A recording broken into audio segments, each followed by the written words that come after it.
എല്ലായിടത്തും ട്രെൻഡിങ് ആയിട്ടൊരു വാക്കാണ് ബ്രെയിൻ റോട്ട് എന്ന് പറയുന്നത്. നമ്മൾ എവിടെയെങ്കിലും ഒക്കെ ചിലപ്പോൾ അത് കേട്ടിട്ടുണ്ടാവും. ഇൻസ്റ്റ ആയിക്കോട്ടെ, ടിക്ടോക്ക് ആയിക്കോട്ടെ, ട്വിറ്റർ ആയിക്കോട്ടെ, ഡിസ്കോഡ് ആയിക്കോട്ടെ, റെഡിറ്റ് ആയിക്കോട്ടെ, എല്ലായിടത്തും ഇപ്പൊ ബ്രെയിൻ റോട്ട് എന്ന് പറഞ്ഞ ഒരു ഫിനോമിനൻ ഭയങ്കര ട്രെൻഡിങ് ആണ്. നമ്മള് അതിനെപ്പറ്റി കൂടുതൽ ഡിസ്കസ് ചെയ്യാനായിട്ടാണ് ഈ പോഡ്കാസ്റ്റ്. ലൈക്ക് ബ്രെയിൻ റോട്ട് എന്ന് പറയുന്നത് ഒരു ട്രെൻഡ് ആയിട്ടാണ് ആൾക്കാർ കൂടുതലും കാണപ്പെടുന്നത്. പക്ഷെ ഇത് ആക്ച്വലി ഒരു ഇന്റർനെറ്റ് കൾച്ചറാണ്. ഒരു ഫണ്ട് എന്നുള്ളൊരു ഉപരി ഇതിൽ ഒരുപാട് ലെയേഴ്സ് ഉണ്ട്. അതാണ് നമ്മൾ ഇന്ന് ഈ പോഡ്കാസ്റ്റിലൂടെ ഡിസ്കസ് ചെയ്യാൻ പോകുന്നത്. ബ്രെയിൻ റോട്ട് എന്ന് പറഞ്ഞതിന്റെ ഒരു ലിറ്ററൽ മീനിങ് തന്നെ നമ്മുടെ ലൈക്ക് ആ ഒരു രണ്ട് ഇംഗ്ലീഷ് പദങ്ങളാണ്, ബ്രെയിൻ എന്നുള്ളതും റോട്ട് എന്നുള്ളതും. നമുക്കത് ലിറ്ററലി വായിക്കുമ്പോൾ തന്നെ മനസ്സിലാവും, നമ്മുടെ ബ്രെയിനിനെ റോട്ട് ചെയ്യുകയാണ്, അല്ലെങ്കിൽ ചീയിക്കുക എന്നൊക്കെ പറയില്ല, അതേപോലെ അതിനെ ചീത്തയാക്കുന്ന രീതി എന്നുള്ള ഇതാണ്.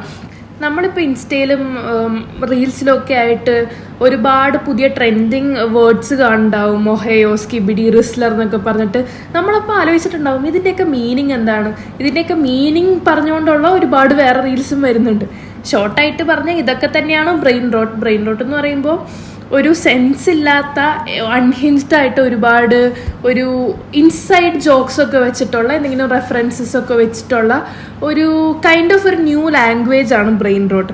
ഇത് നമുക്ക് പെട്ടെന്ന് നോക്കിയാൽ ഒരു സെൻസും ഉണ്ടാവില്ല, എന്തുകൊണ്ട് ഈ വാക്ക് ഇതിന് ഉപയോഗിക്കുന്നു എന്ന് പറഞ്ഞാൽ ഒരു സെൻസും ഉണ്ടാവില്ല. പക്ഷെ ഇതാണ് ഇപ്പോൾ പുതിയ ജനറേഷൻ്റെ സ്ലാങ്. ആൻഡ് ഇൻ്റർനെറ്റ് മാറിക്കൊണ്ടിരിക്കുകയാണ്.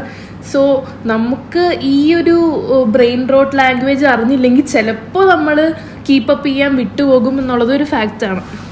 ബ്രെയിൻ റോട്ടിന്റെ മെയിൻ ആയിട്ടുള്ള എമർജൻസി എന്ന് പറയുന്നത് തന്നെ ഈ ഇന്റർനെറ്റിനാണ്. ലൈക്ക് എന്താ പറയാ, ഡിഫറെന്റ് കമ്മ്യൂണിറ്റീസ് ഉണ്ട് നമ്മുടെ ഇന്റർനെറ്റ് പ്ലാറ്റ്ഫോംസിലേക്ക്. എന്താ പറയുക, ടിക്ടോക്ക്, ട്വിറ്റർ, ഡിസ്കോഡ്, അങ്ങനെയുള്ള കുറെ ഇങ്ങനത്തെ ആപ്സ് വഴിയാണ് ഇങ്ങനത്തെ അവരുടെ ഒരു എന്താ പറയുക, ഒരു humour way of using language. അത് ഇൻസൈഡ് ജോക്ക് പോലെ തുടങ്ങിയ ഒരു കാര്യം അത് ആൾക്കാരിലോട്ട് ഒരുപാട് പെട്ടെന്ന് തന്നെ അത് സ്പ്രെഡ് ആകപ്പെട്ടു.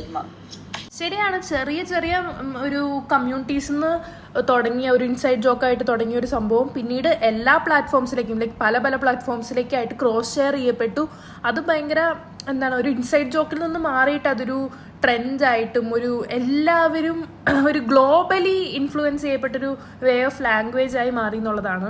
ഇപ്പോൾ ഒരു മെയിൻ ഡിസ്കഷനായിട്ട് വരുന്ന ഒരു കാര്യവും ബ്രെയിൻ റോട്ട് എന്നുള്ളതൊരു ഫൺ വേ ഓഫ് ലാംഗ്വേജ് ആണോ, അതോ നമ്മുടെ ലൈക്ക് ലിറ്ററൽ ലാംഗ്വേജിനെ മൊത്തത്തിൽ ഒരു റൂയിൻ ചെയ്യുന്ന കുറച്ച് വാക്കുകളാണോ എന്നൊരു ഡിസ്കഷൻ വരുന്നുണ്ട്. ശരിക്കും പറഞ്ഞാൽ നമ്മൾ നോക്കുവാണെങ്കിൽ പണ്ട് തൊട്ടേ നമുക്ക് കുറേ എന്താണ് സ്ലാങ് വേർഡ്സ് കാണാൻ പറ്റും. ഇപ്പം നമ്മൾ സീനായി എന്ന് പറയണതോ, ബ്രോ, മച്ചാനെ, അങ്ങനെ പറയുന്ന ലൈക്ക് നമ്മുടേതായിട്ടുള്ള ഒരു ഗ്രൂപ്പിൽ നിന്ന് തുടങ്ങിയിട്ട് പിന്നീട് ഇത് ഇവോൾവ് ആയി വരുന്ന ഒരുപാട് വാക്കുകൾ നമുക്ക് കാണാൻ പറ്റും. അത് ഏത് ലാംഗ്വേജിലെടുത്ത് നോക്കിയാലും ഏത് ഡയലക്റ്റിലെടുത്ത് നോക്കിയാലും.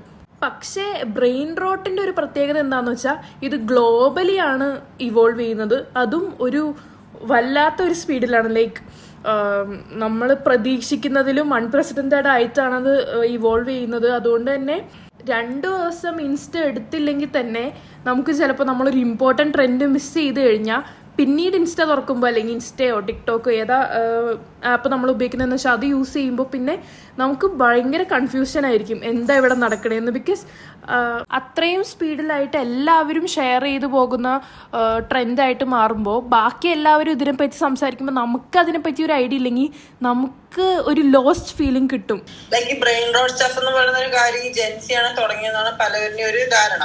ജെൻസി കാലഘട്ടത്തിലുള്ള കുറെ പേരെടുത്ത് ചോദിച്ചാൽ കൂടി തന്നെ അവർക്കുള്ളത് അറിയുന്നുണ്ടാവില്ല കുറെ കാര്യം. ലൈക്ക് ഈ മില്ലേനിയൽസ് തന്നെ ആലോചിക്കുന്നത് ഈ ജെൻസി അവരൊക്കെയാണ് ഈ കൂടുതലും ഇങ്ങനത്തെ ബ്രെയിൻ റോട്ട് സ്ലാങ്സും കാര്യങ്ങളൊക്കെ യൂസ് ചെയ്യുന്നതാണ്. പക്ഷെ അവർക്ക് തന്നെ ഇങ്ങനത്തെയുള്ള കുറെ ലൈക്ക് സ്കിബിഡി ടോയ്ലറ്റ് അങ്ങനത്തെയുള്ള കാര്യങ്ങളൊക്കെ കേൾക്കുമ്പോൾ തന്നെ അവർക്ക് തന്നെ അത് അറിയുന്നില്ല. ഇപ്പൊ ഈ ജെൻസി പോരാന്നിട്ട് തന്നെ ജെൻ ആൽഫയാണ് ഇപ്പൊ ഈ കൂടുതലും, അത് ലൈക്ക് ടീനേജേഴ്സ് ആണ് ഇവരൊക്കെ. അപ്പൊ ഇവരാണ് ഈ കൂടുതൽ ഇങ്ങനത്തെ ഈ ബ്രെയിൻ റോട്ട് ആയിട്ടുള്ള കാര്യങ്ങൾ, ലൈക്ക് ഇങ്ങനത്തെയുള്ള ഇപ്പൊ പറഞ്ഞ പോലെ തന്നെ സ്കിബിഡി ടോയ്ലറ്റ് അല്ലെങ്കിൽ റിസ്ലർ, ഒഹായോ, ഓറ അങ്ങനത്തെയുള്ള കുറെ കാര്യങ്ങൾ നെക്സ്റ്റ് ലെവലിലോട്ട് സംസാരത്തിന് അവർക്ക് ഒരു വേ ഓഫ് കമ്മ്യൂണിക്കേഷൻ, അവരുടെ ഇടയിലുള്ള ഒരു വേ ഓഫ് കമ്മ്യൂണിക്കേഷൻ നടത്തുന്നത് ഇങ്ങനെയുള്ള സ്ലാങ്സ് ഒക്കെ യൂസ് ചെയ്തിട്ടാണ്. ബ്രെയിൻ റോട്ട് എന്താണെന്ന് ചോദിച്ചാൽ നമുക്ക് ഇപ്പോഴും ഒരു കറക്റ്റ് ഡെഫിനേഷൻ ആയിട്ട് ഇന്ന ഒരു സംഭവമാണ് ബ്രെയിൻ റോട്ട് എന്ന് പറയാൻ പറ്റില്ല. ആൻഡ് നമുക്കത് ഇത് ബ്രെയിൻ റോട്ട് ആണോ എന്ന് ഐഡന്റിഫൈ ചെയ്യാൻ ഇച്ചിരി പാടാണ്. പക്ഷേ ബ്രെയിൻ റോട്ടിനെ നമുക്കൊരു സ്ലാങ് ആയിട്ട് മാത്രം ഒതുക്കി കളയാനും പറ്റില്ല. ഇതൊരു പുതിയ വേ ഓഫ് തിങ്കിങ് ആണ്. അതും ഒരു ഇൻസൈഡ് ജോക്സിലും ഐറണിയിലും സാറ്റയറിലും ഇതൊക്കെ മാത്രം വെച്ച് ബിൽഡ് ചെയ്തേക്കുന്ന ഒരു വേ ഓഫ് ലാംഗ്വേജ് ആണ്. പക്ഷേ ഇത് പ്രശ്നം എന്താണെന്ന് പറഞ്ഞു കഴിഞ്ഞാൽ ഈ വേർഡ് പ്ലേയുടെ ഒരു ഒബ്സെഷൻ എന്ന് പറഞ്ഞു കഴിഞ്ഞാൽ ലൈക്ക് ഒരുപാട് പൺസ് അല്ലെങ്കിൽ ഒരുപാട് മീം റെഫറൻസും അങ്ങനെയൊക്കെ ഉപയോഗിച്ചിട്ടാണ് കൂടുതലും ഈ ഒരു ബ്രെയിൻ റോട്ടിൻ്റെ ഒരു സിസ്റ്റം തന്നെ. ഇതിൻ്റെ ഒരു പ്രോബ്ലമായിട്ട് നമുക്ക് പറയാൻ പറ്റുന്ന ഒരു വലിയ കമ്മ്യൂണിക്കേഷൻ ഗ്യാപ്പാണ്. നമുക്ക് ആ റെഫറൻസ് മനസ്സിലായില്ലെങ്കിൽ നമുക്ക് ആ സെൻറ്റൻസേ ഗിബ്രിഷ് ആയിട്ടായിരിക്കും മനസ്സിലാവുന്നത്. ലൈക്ക് നമുക്ക് ആ സെൻറ്റൻസ് ഒന്നും മനസ്സിലാവില്ല, ഇവരെന്താ പറയണതെന്നേ നമുക്ക് തോന്നുള്ളൂ. പക്ഷേ ഈവൻ സീരിയസ് കോൺവെർസേഷൻ വരെ ആൾക്കാർ ബ്രെയിൻ റോട്ടിൽ പറഞ്ഞു തുടങ്ങി, അല്ലെങ്കിൽ ടെക്സ്റ്റ് മെസ്സേജസിലായിക്കോട്ടെ, ലൈക്ക് ഇൻസ്റ്റയിൽ സ്റ്റോറി, എല്ലാ ഒരു സോഷ്യൽ മീഡിയ പ്ലാറ്റ്ഫോംസ് ഓൾമോസ്റ്റ് ഇപ്പോൾ ബ്രെയിൻ റോട്ട് ലാംഗ്വേജിലേക്ക് മാറിക്കഴിഞ്ഞു. ഇതിൻ്റെ ഒരു പ്രശ്നം എന്താണെന്ന് പറഞ്ഞു കഴിഞ്ഞാൽ, നമുക്ക് ഏതെങ്കിലും ഒരു കാലഘട്ടത്തിൽ മേ ബി ഒരു 10 വർഷം കഴിഞ്ഞ് നമ്മുടെ ബോസ് നമ്മളുടെ അടുത്ത് നമ്മളെ ഫയർ ചെയ്യുന്നതോ അല്ലെങ്കിൽ നമ്മളെന്തെങ്കിലും പ്രശ്നത്തിലാണെന്നോ നമ്മളെ അടുത്ത് പറയുന്നതും ബ്രെയിൻ റോട്ട് ലാംഗ്വേജിലായിരിക്കും. അപ്പോൾ നമുക്ക് എന്താണ് ആ ബ്രെയിൻ ലൈക്ക് അവർ പറയണമെന്ന് മനസ്സിലായില്ലെങ്കിൽ നമുക്ക് കൂടുതൽ പ്രശ്നമാവേ ഉള്ളൂ. കാരണം ഇത്രയും ഇവോൾവ് ചെയ്തുകൊണ്ടിരിക്കുമ്പോൾ ഇപ്പോഴത്തെ ജനറേഷൻ ആയിക്കോട്ടെ, ജെൻസി ആയിക്കോട്ടെ, ജെന്നാൽഫ ആയിക്കോട്ടെ, എല്ലാവരും ഈ ലാംഗ്വേജിൻ്റെ കൂടെ തന്നെയാണ് വളരണത്. സോ മേ ബി ഒരു ഫ്യൂച്ചറിൽ എല്ലാവരും കാഷ്വലായിട്ട് ഈ അല്ലെങ്കിൽ ഈവൺ ഒരു ഫോർമൽ സെറ്റിങ്സിൽ ഈ ലാംഗ്വേജ് ഒക്കെ യൂസ് ചെയ്ത് അങ്ങനെ ഒരു സെറ്റപ്പ് ആവാൻ ചാൻസ് ഉണ്ട്. ഈ മില്ലേനിയൽ, ജെൻസി, ജെൻ ആൽഫ അവരുടെ ഇടയിലൊരു ജനറേഷണൽ ഗ്യാപ്പ് അല്ല ഈ ബ്രെയിൻ റോട്ട് എന്ന് പറയുന്നത്. ഇന്ന് സെൻസ് ഉണ്ടാക്കുന്ന കാര്യങ്ങൾ ചിലപ്പോൾ നാളെ ഒരു മീനിങ് പോലും ഇല്ലാണ്ടിരിക്കും. 2025 ആകുമ്പോഴേക്കും തന്നെ നമുക്ക് കുറെ കാര്യങ്ങൾ ലൈക്ക് ഫ്ലൈയിങ് കാർഡ്സ് അങ്ങനെയുള്ള കുറെ ടെക്നോളജീസ് ഇവോൾവ് ആവുന്ന നമ്മളെല്ലാവരും പ്രതീക്ഷിച്ചിരുന്നത്. പക്ഷെ നമുക്ക് ഇവോൾവ് ആയി കിട്ടിയിരിക്കുന്ന ഒരു കാര്യം പറയുകയാണെങ്കിൽ ബ്രെയിൻ റോട്ടാണ്. സോ ചുരുക്കി പറഞ്ഞു കഴിഞ്ഞാൽ ബ്രെയിൻ റോട്ട് എന്ന് പറഞ്ഞു കഴിഞ്ഞാൽ നമ്മുടെയും ഒരു ലാംഗ്വേജിൻ്റെയും നമ്മുടെ കൾച്ചറിൻ്റെയും അല്ലെങ്കിൽ എല്ലാം കൊണ്ടും ഒരു സോഷ്യൽ മീഡിയ ആയിക്കോട്ടെ അല്ലെങ്കിൽ നമ്മുടെ ലൈഫ് ആയിക്കോട്ടെ, ഓരോരോ കുഞ്ഞു കുഞ്ഞു കാര്യങ്ങളിലുള്ള ഒരു ഇവല്യൂഷനാണ് ബ്രെയിൻ റോട്ട് എന്ന് പറയുന്നത്.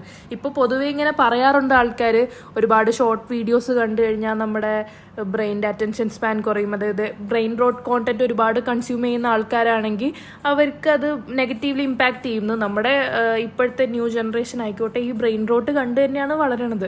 ശരിയാണ്. ഇതിന്റെ ഒരു നെഗറ്റീവ് സൈഡ് എന്ന് പറയുകയാണെങ്കിൽ നമ്മുടെ ഒരു അറ്റൻഷൻ സ്പാൻ തന്നെ അത് കുറയ്ക്കുന്നുണ്ടെന്ന് പറയാം. ലൈക്ക് ഇപ്പോ കുറെ റീൽസും വീഡിയോസ് ഒക്കെ കാണുമ്പോൾ അതിനനുസരിച്ച് നമ്മുടെ അറ്റൻഷൻ സ്പാന് കുറയുണ്ടെന്നാണ് പറയുന്നത്. പിന്നെ ഇതിന്റെ ഒരു പോസിറ്റീവ് സൈഡ് നോക്കുകയാണെങ്കിൽ തന്നെ നമുക്കൊരു ലാംഗ്വേജിന്റെ ഒരു എവല്യൂഷൻ തന്നെ കാണാൻ പറ്റും. നമ്മുടെ എങ്ങനെയായിരുന്നു നമ്മുടെ പണ്ട് നമ്മൾ ലാംഗ്വേജ് യൂസ് ചെയ്തിട്ടുള്ളത്, അത് എത്രത്തോളം ഇന്നത്തെ കാലത്ത് അത് മാറിയിട്ടുണ്ടെന്നുള്ളൊരു ചേഞ്ചസ് നമുക്ക് ഇതിലൂടെ കാണാനായിട്ട് സാധിക്കും. ശരിയാണ്. നമ്മളിപ്പോൾ ഓൾഡ് ഇംഗ്ലീഷ് പോലെ അല്ലല്ലോ ഇപ്പോഴത്തെ ഇംഗ്ലീഷ്, അത് ഒരുപാട് മാറ്റം വന്നിട്ടുണ്ട്.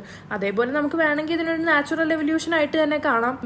ഭാവിയിൽ ചിലപ്പോൾ ഞാൻ നേരത്തെ പറഞ്ഞതുപോലെ നമ്മളുടെ ഫോർമൽ സെറ്റിങ്സിലും ഇതേപോലെ ബ്രെയിൻ റോട്ട് ലാംഗ്വേജ് ആയിരിക്കും യൂസ് ചെയ്യേണ്ടാവുക. അപ്പോൾ ഇങ്ങനത്തെ ഒരു ഗ്രോയിങ് ഇന്റർനെറ്റ് കൾച്ചർ ഉള്ള ഒരു കാലഘട്ടത്തിൽ, എല്ലാവരും ഇന്റർനെറ്റിൽ മുഴുകിയിരിക്കുന്ന ഒരു കാലഘട്ടത്തിൽ ഇങ്ങനത്തെ ഒരു ബ്രെയിൻ റോട്ട് എന്ന് പറഞ്ഞതിൻ്റെ ഒരു എവല്യൂഷൻ അല്ലെങ്കിൽ ബ്രെയിൻ റോട്ട് എന്ന് പറഞ്ഞതിൻ്റെ എക്സിസ്റ്റൻസിൽ നമ്മൾ അവെയർ ആയിട്ടിരിക്കേണ്ടത് ഇമ്പോർട്ടൻ്റ് ആണ്. അപ്പോൾ നമ്മളിതിനെ പറ്റിയിട്ട് അവെയർ ആയിട്ടിരിക്കുകയും പിന്നെ അതൊക്കെ ജസ്റ്റ് ഒന്ന് അറിഞ്ഞു വെച്ച് കഴിഞ്ഞാൽ നമുക്കിത് ഭാവിയിലേക്ക് മേ ബി യൂസ്ഫുൾ ആയിരിക്കും.